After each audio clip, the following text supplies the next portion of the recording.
Nitong nagdaang taon at buwan, hinarap natin ang mga hamon ng kalikasan. Malalakas na bagyo, magkakasunod na lindol, pagputok ng bulkan at mga pagbaha. Sa gitna nito, naging matibay na sandigan ng bayan ang ating mga military at uniformed personnel o MUP.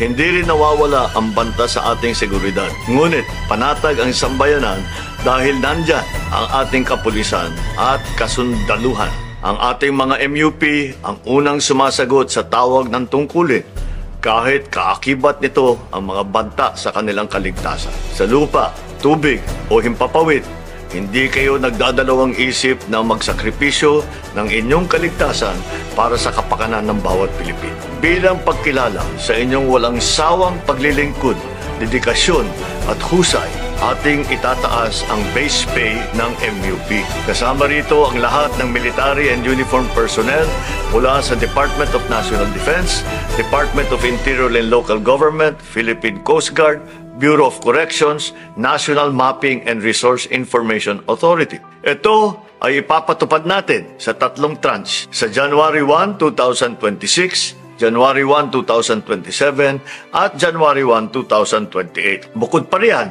simula January 1, 2026, ang subsistence allowance ng lahat ng MUP ay magiging 350 pesos na kada araw. Naniniwala ang administrasyong ito na ang mga nagtatanggol sa bayan ay nararapat ring protektahan ng pamahalaan. Makatarungan sahod at sapat na suporta, ito ang handog ng sambayanan sa ating mga tagapagtanggol.